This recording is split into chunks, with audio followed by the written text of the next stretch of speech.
The stars had been peaceful for 800 years, and the Galactic Council believed this peace would last forever. They were wrong in ways they could never imagine. Ambassador Yeltrix of Varani Collective stood before the Great Chamber, where 12 species made decisions for 1,000 worlds. And he felt confident about the proposal he was about to make. Humans were newcomers to the galaxy, having joined the Council only 63 years ago, and they were still learning their place among the elder races. The human population grows too fast, Yeltrix announced to the assembled delegates. His forearms spread wide in a gesture of reason. They breathed like insects and consumed resources that belong to established civilizations. We must act now before they become a problem we cannot control. The other delegates nodded their various heads and appendages in agreement. They had seen this pattern before with other young species, and they knew exactly how to handle it. I propose we initiate an integration program. Yeltrix continued with cold certainty in his voice. We will collect 12,000 human children from their colonial worlds and bring them to our facilities. There we will modify their genetics and reshape their culture. In 2 generations, humans will be peaceful and productive members of our great accord. The vote passed without opposition because no species had ever refused the Council's integration programs. It was simply how things were done, and had worked perfectly for centuries. 3 weeks later, the Varani strike ships moved through the darkness of space toward 14 human colony worlds. They traveled silently with their weapons ready, though they expected no resistance. Humans were primitive creatures who valued their offspring with irrational intensity, but they were also weak and poorly armed. The Council had made sure of that by restricting human access to advanced weapons. Technology on the colony world called New Helsinki. A young mother named Maria Santos kissed her son Thomas goodnight and told him she loved him. He was 6 years old with bright eyes and a smile that could light up any room. She had no idea that in 4 hours, her entire world would shatter into pieces. The Varani soldiers moved through the colony like ghosts in the night. They had done this many times before on other worlds, and they knew exactly how to take children without waking entire cities. Their sedation technology was advanced, and their methods were efficient. By dawn, 2,000 children had vanished from New Helsinki.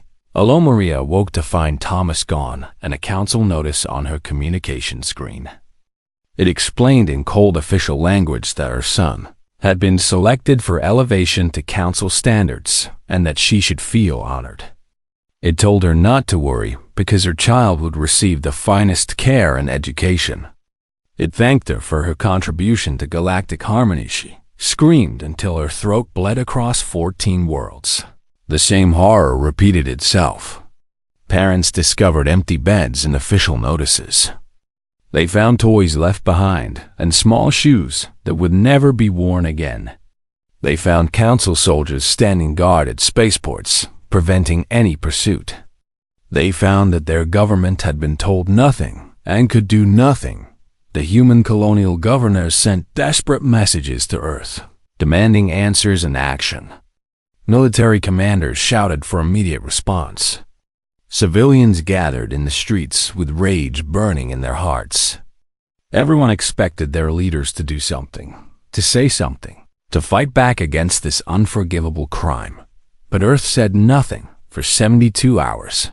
The human government remained completely silent. No announcements came from the president.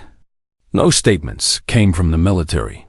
No diplomats contacted the Council to protest or negotiate.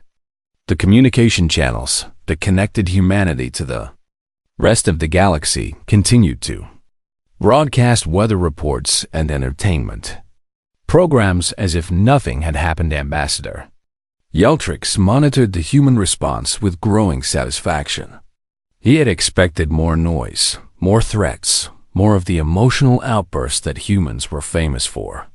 Instead, he found only quiet acceptance. Perhaps humans were more civilized than he had believed. Perhaps they understood that resistance was pointless against the combined might of the Council. They are taking it well, he reported to his superiors on the Varani homeworld. I predicted they would rage and threaten, but they seem to have accepted reality. This confirms that humans are not as dangerous as some feared. They are simply another young species, learning to submit to galactic order. His intelligence officers agreed with this assessment because their surveillance showed nothing unusual. Human military ships remained in their assigned positions. Human factories continued producing civilian goods. Human cities went about their daily business without apparent disruption. What the Varani could not see was what happened beneath the surface, in secure bunkers buried deep underground. Human military commanders gathered in absolute secrecy. Their communication systems used technology the Council had never detected, built into the very foundation of human civilization since the day humanity first reached the stars. These systems could not be monitored because the Council did not know they existed. President Chun addressed every human military officer simultaneously through this hidden network, and her voice carried the weight of a species about to reveal its true nature. They have taken our children, she said with terrible calm. 12,000 sons and daughters stolen from their beds. The Council believes we will protest and negotiate.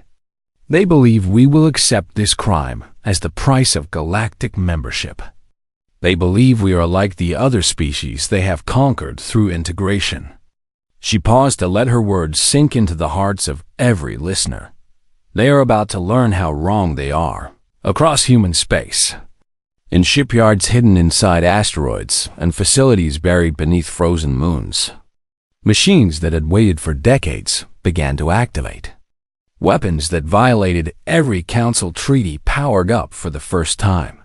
Soldiers who had trained in secret for a war everyone hoped would never come received their orders. The Council had wondered why humans maintained military academies as cultural institutions when there was no enemy to fight. They had wondered why human entertainment was filled with stories of war and conflict. They had wondered why humans seemed so fascinated by the history of violence. They would soon have their answer. Maria Santos sat in her empty home holding a small stuffed bear that still smelled like her son. She did not know that help was coming. She did not know that her species had prepared for this moment since the first human ship entered Council space. She only knew that her heart was broken and that somewhere in the cold darkness between stars, her child was afraid and alone. But Thomas would not be alone for long. The silence from Earth was not acceptance or submission. It was the sound of humanity agreeing on something for the first time in its entire history.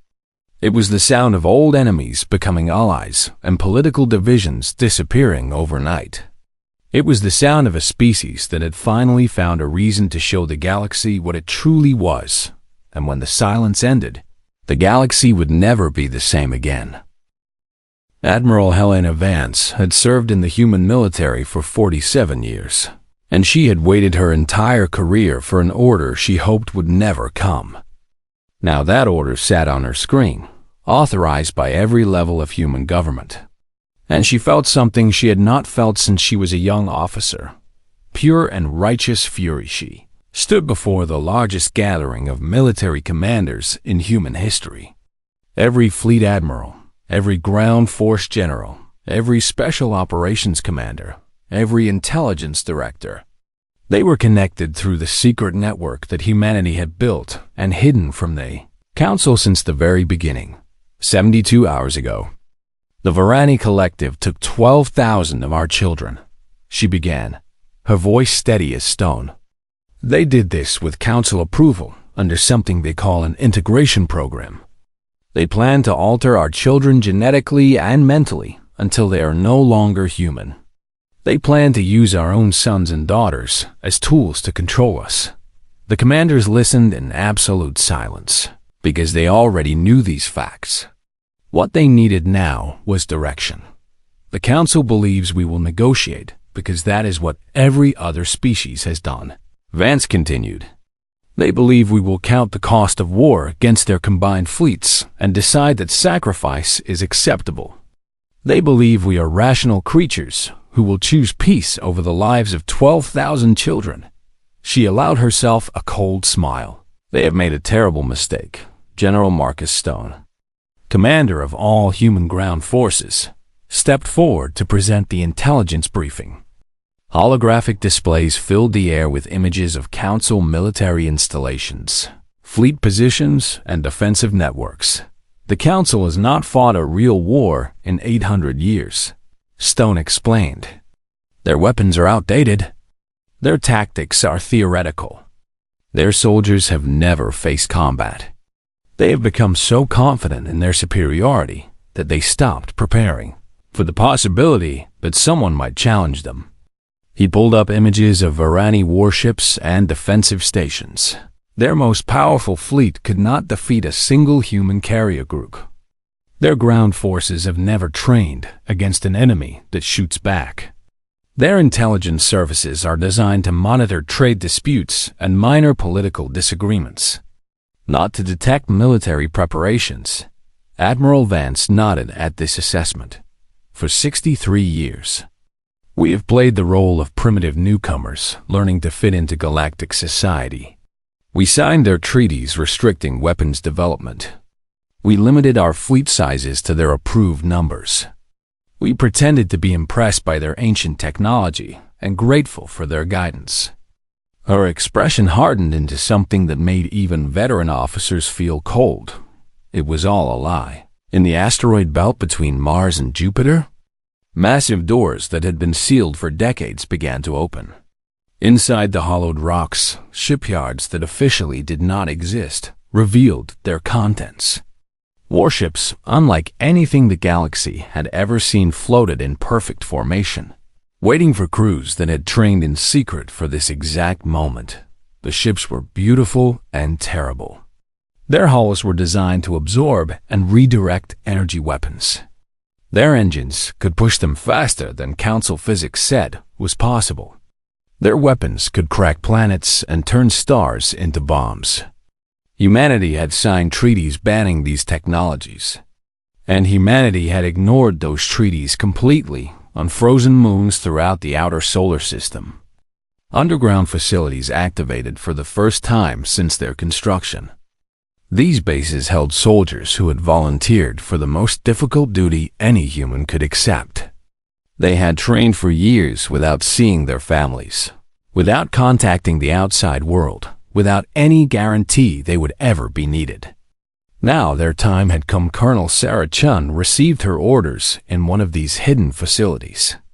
She commanded a special operations unit designed specifically for hostage rescue in alien environments. Her soldiers had studied Varani architecture, security systems, and biology. They had practiced breaching alien structures and neutralizing alien defenders. They had prepared for a mission that most believed would never happen. We have located the children, Chun told her assembled team. They are being held at a facility called Station Moraxis in Varani space. Our mission is to get them out alive. Every single one of them. A young sergeant raised his hand with a question in his eyes. Rules of engagement, Colonel? Chun looked at her soldiers with absolute seriousness. There are no rules. Anyone who stands between us and those children dies. Anyone who threatens those children dies. We do not accept surrender until every child is secure. We do not stop until every child is safe. Is that clear? The response came as one unified voice. Clear, Colonel. Across human space, similar scenes played out in hundreds of hidden locations. Pilots climbed into fighters that could outmaneuver anything in the Council arsenal. Engineers activated weapons that could tear through shields like paper. Commanders reviewed battle plans that had been refined and perfected over 6 decades of secret preparation. The Council had wondered why humans insisted on maintaining historical military traditions when there was no enemy to fight. They had assumed it was primitive superstition or cultural attachment to violent ancestors. They never suspected that every parade, every ceremony, every academy graduation was actually training for real war. President Chen addressed her species one final time before the operation began. "In 1 hour, we will reveal ourselves to the galaxy," she announced through the hidden network. "For 63 years, we have hidden our true strength. We have pretended to be weak. We have allowed ourselves to be treated as children among ancient civilizations. That era ends tonight." She paused as the weight of history pressed down upon her shoulders. "What we do in the coming days will shape humanity's place in this galaxy for generations. We will show the Council that there are some things no species should ever threaten. We will teach them that human children are sacred. We will make them understand that the cost of touching our families is higher than any civilization can afford to pay." In her small home on New Helsinki, Maria Santos held her son's stuffed bear and stared at the stars through her window. She did not know that 12 massive warships had just entered hyperspace toward the Varani homeworld. She did not know that her government had been preparing for this moment since before she was born. She did not know that the quiet sky above her would soon fill with fire and fury. All she knew was that her son was gone, and that no one seemed to be doing anything about it. But help was coming faster than light itself, carried by ships full of soldiers who had volunteered to bring every stolen child home or die trying. The Council had made humanity angry, and an angry humanity was something the galaxy had never seen. They were about to see it now. The silence was ending, and thunder was about to follow. The Varani orbital defense grid had protected their homeworld for 300 years. It was considered the most powerful defensive system in the galaxy. Military experts from 12 species had studied it and declared it completely impossible to penetrate. It fell in 11 minutes. Admiral Vance watched from the bridge of her flagship as human weapons tore through stations that had stood for centuries. Her fleet had arrived without warning because human ships could travel through hyperspace faster than any Council vessel. The Varani had no time to prepare defenses or call for help. They barely had time to understand what was happening. All orbital defenses neutralized. Her tactical officer reported with professional calm. "Enemy fleet response is disorganized. They are attempting to form defensive formations, but their coordination is poor." Vance nodded without surprise, because this was exactly what decades of intelligence gathering had predicted. The Council species had not fought real wars in so long that they had forgotten how. Their officers knew theory, but not practice. Their soldiers knew drills, but not combat. Their entire military existed only for ceremonial purposes and intimidation of primitive newcomers. "Launch ground assault teams," Vance commanded. "Priority targets are government buildings, military command centers, and any facility that might hold information about our children. Rules of engagement are weapons-free against military targets. Civilian casualties are to be minimized, but not at the cost of mission success." Across the Varani homeworld, human dropships screamed through the atmosphere toward every major city. The planetary defense guns tried to shoot them down, but human electronic warfare systems had already blinded the targeting computers. The dropships landed without significant opposition and began deploying soldiers, who moved with terrifying efficiency. Ambassador Yeltrix watched from the window of his estate as human soldiers spread through the capital city. He had expected savage violence and random destruction, because that was what Council propaganda said about humans. Instead, he saw something far more frightening: absolute precision and total control. The human soldiers did not rampage or loot or destroy without purpose. They moved in coordinated teams toward specific targets. They secured intersections and communication hubs. They neutralized military units with overwhelming force. They searched every building with equipment that could detect human DNA signatures. When they found no children, they moved to the next building. When they encountered resistance, They eliminated it instantly. When civilians surrendered, they were secured and left unharmed. It was not chaos or barbarism. It was the systematic dismantlement of everything the Varani had built over thousands of years.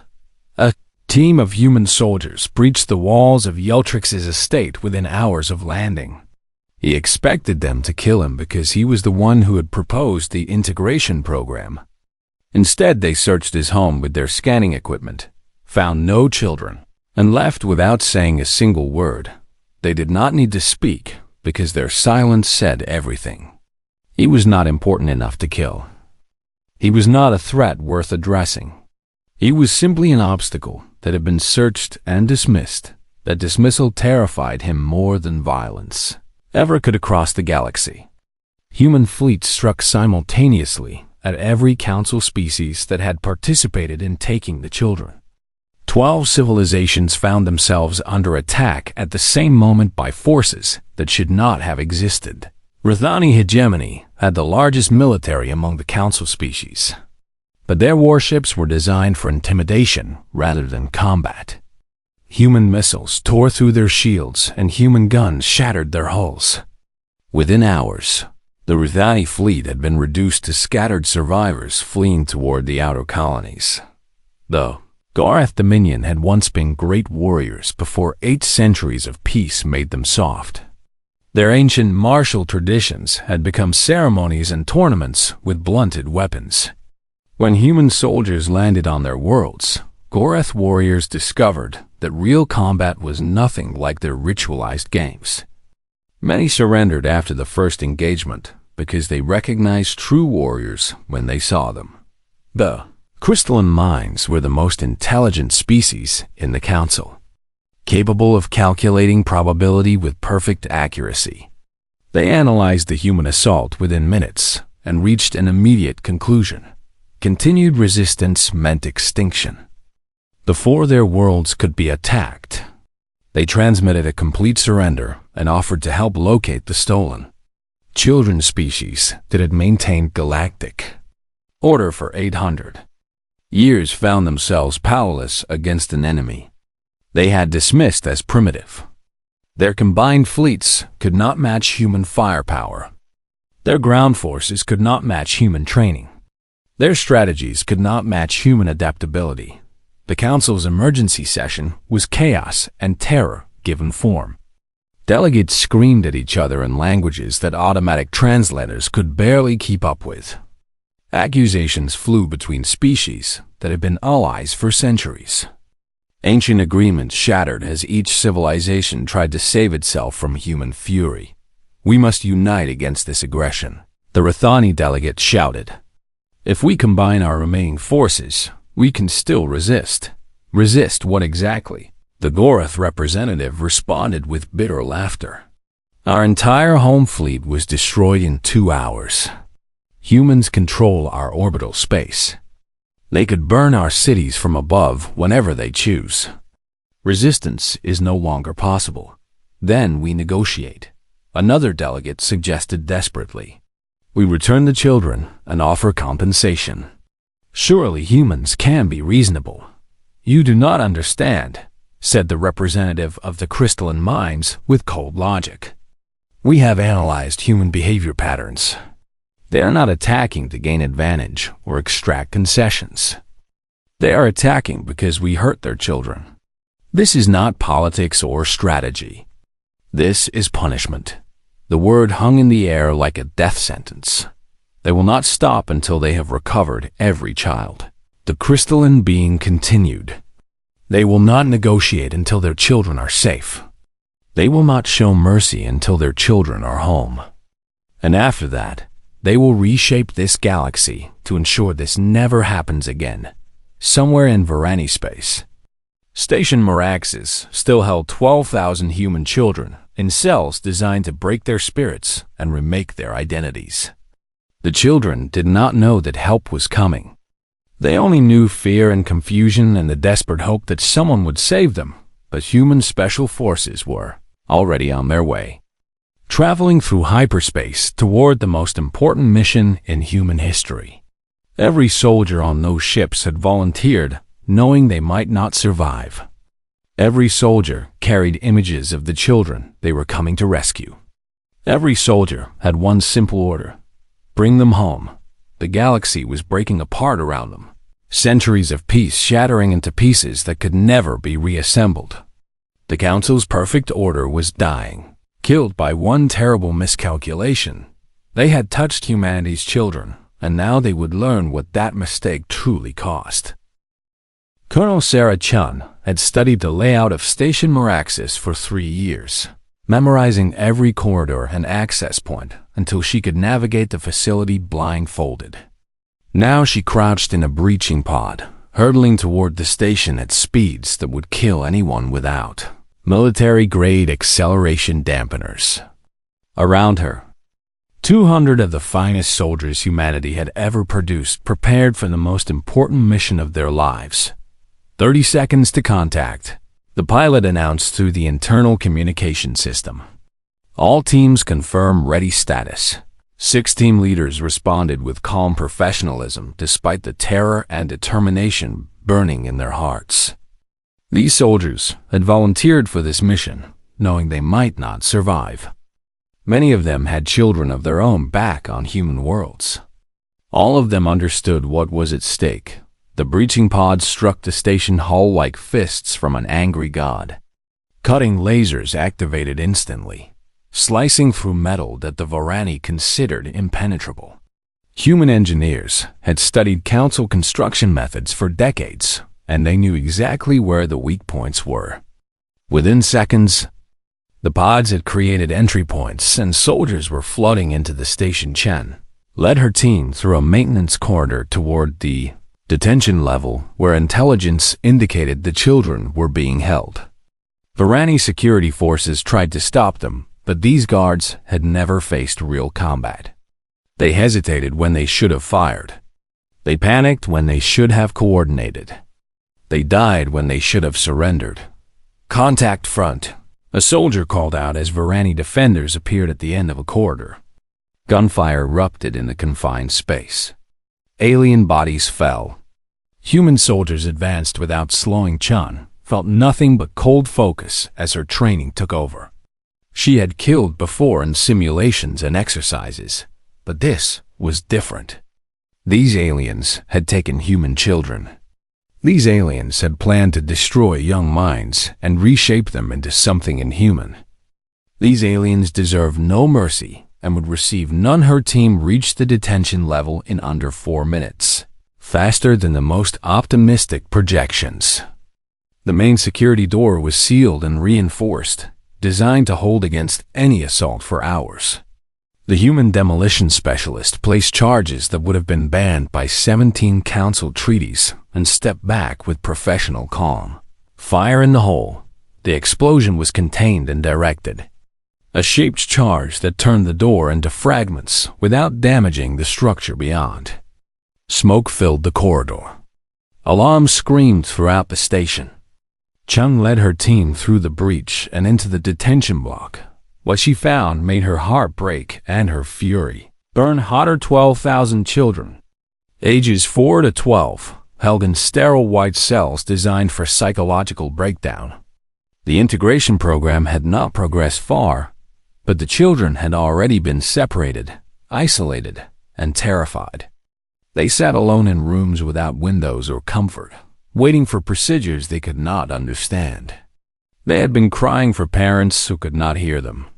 They had been begging for help that seemed like it would never. Kung Chun removed her helmet so the children could see her human face.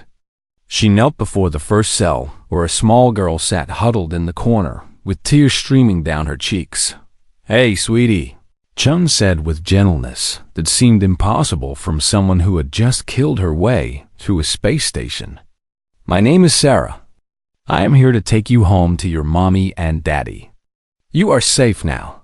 Do you understand?" The girl looked up with eyes full of desperate hope. "Really?" she whispered. "You are really taking us home?" "Really," Chun confirmed. "I promise. Now I need you to be brave for just a little longer. Can you do that for me?" The girl nodded and stood up with courage that made Chun proud of her entire species across the detention level. Similar scenes played out as human soldiers opened cell after cell. Children, who had been isolated and terrified, found themselves surrounded by adults who spoke their language and looked like them. Soldiers who had been trained to kill carried small bodies with impossible tenderness. Warriors who could have conquered worlds knelt down to comfort crying children and wipe away tears. One soldier found a boy named Thomas from New Helsinki. The same Thomas whose mother Maria had screamed until her throat bled. The boy was clutching a memory of a stuffed bear he had been forced to leave behind. When the soldier told him he was going home, Thomas started crying harder because he had stopped believing rescue would ever come. "I want my mom," Thomas sobbed against the soldier's armor. "I want to go home. Please, I want to go home." "I know, buddy," the soldier said with a voice that cracked despite all his training. "We are taking you to her right now. She's waiting for you." She never stopped waiting. Medical teams moved through the detention block, scanning each child for injuries or signs of genetic tampering. Counselors began immediate psychological assessment. Soldiers formed protective perimeters, while evacuation ships docked at secured airlocks. Every human on that station worked with desperate efficiency to get the children to safety. The station commander, a Varani officer who had overseen the integration program, was found hiding in his quarters. He surrendered immediately and begged for mercy, claiming he was only following council orders. Chun looked at him with contempt that needed no words and ordered him secured for later judgment. She did not have time for him because there were children who needed her. The evacuation took 3 hours because the soldiers refused to rush. Every child was checked. Every child was comforted. Every child was carried to safety by humans who treated them like the precious cargo they were. When the last child was aboard the evacuation ships, Chung finally allowed herself to feel the emotions she had been suppressing. She cried for the children who had been so scared. She cried for the parents who had suffered such agonizing uncertainty. She cried with relief that the mission had succeeded and every child was accounted for. She cried because she was human and humans felt things deeply around her. Soldiers who had just executed the most difficult rescue operation in history cried with her. They had trained for years and killed without hesitation. Now they held children and wept without shame. The evacuation ships departed, stationed Meraxis, and jumped to hyperspace toward human space. Military vessels formed escort formations around them because no one was taking any chances with such precious passengers. The galaxy was still at war, but for these soldiers and these children, the war was already won across human space. Parents waited at spaceports and communication terminals for news of their children. When the first images of the rescued children were broadcast, entire worlds erupted in joy and tears. Maria Santa saw her son Thomas on a screen and collapsed, sobbing his name over and over. 12,000 children were coming home, and the galaxy would never forget what humanity had done to bring them back. The Galactic Council Chamber had stood for 800 years as a symbol of order and cooperation among the stars.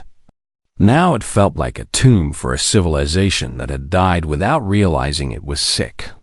Admiral Helena Vance stood at the central podium where ambassadors had once debated trade agreements and cultural exchanges. The delegates who faced her were broken and terrified. Representatives of species that had ruled the galaxy and now waited to learn their fate.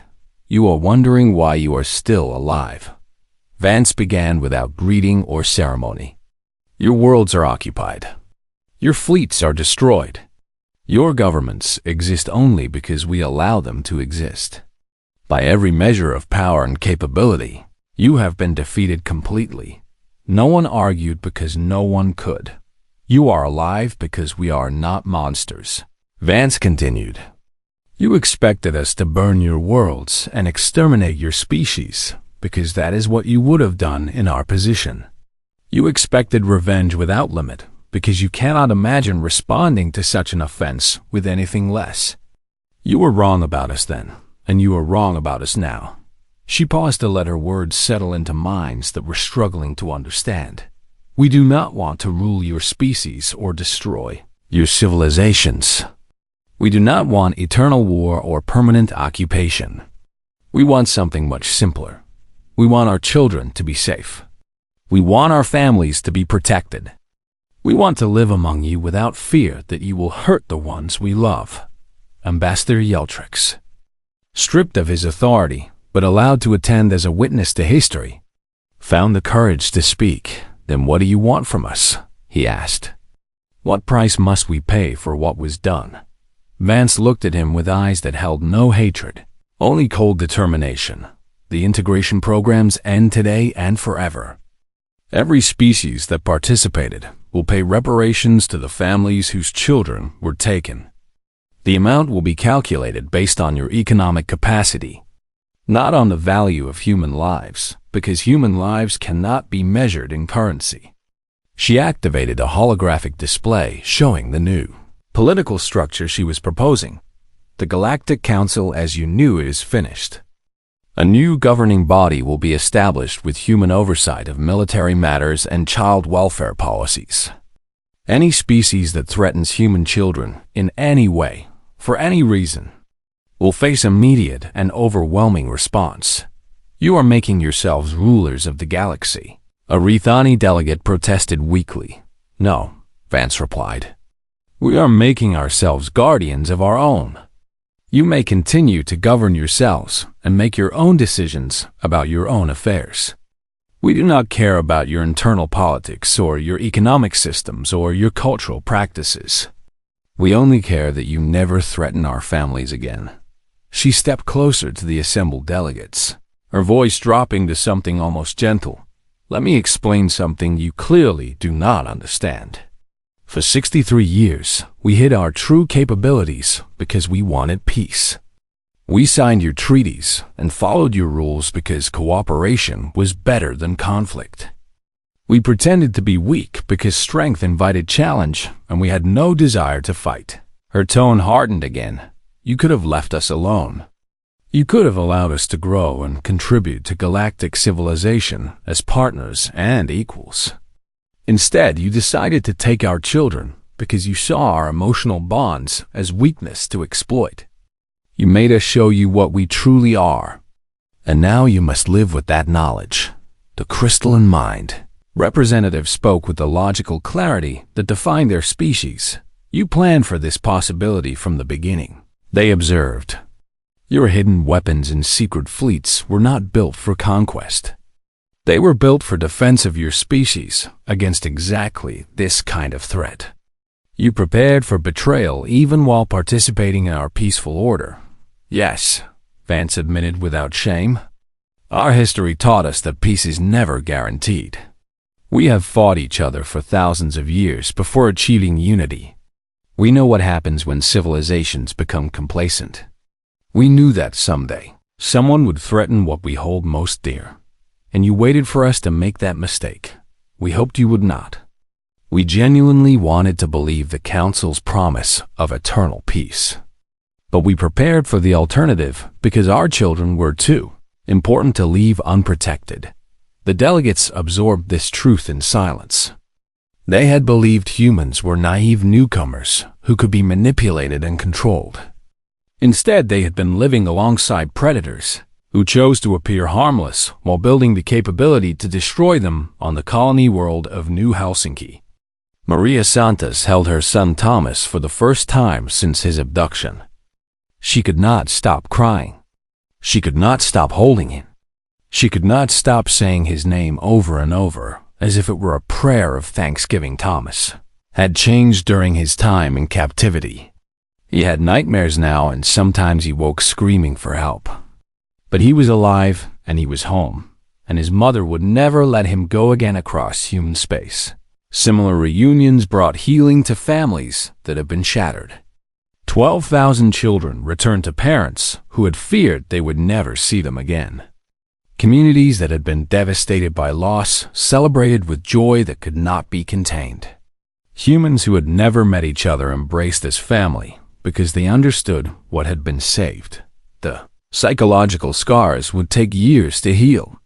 Some children would never fully recover from the trauma of isolation and terror. But they were human children, surrounded by human love, protected by human strength. They would be cared for and supported, and never forgotten. President Chun addressed the galaxy in a broadcast that reached every inhabited world. "We did not want this war," she said. "We did not seek conflict with the Council or any of its member species. We wanted only to live in peace and raise our children in safety. That peace was broken not by us, but by those who thought our love for our families made us weak." She paused to let her words translate across 1,000 languages. "Now you know what we are. We are short-lived compared to your ancient civilizations. We are emotional where you are logical. We bond with our children in ways you considered primitive and irrational. These things you saw as weaknesses are actually our greatest strengths." Her voice carried the weight of a species that had proven itself in fire and blood. "We will never stop protecting our families. We will never stop fighting for our children. We will never accept any threat to those we love. This is not a warning. It is simply what we are." In the council chamber, Admiral Vance concluded her address with words that would echo through galactic history. "You called us young and primitive and emotional. You were right about all of it. You just did not understand that these were never weaknesses."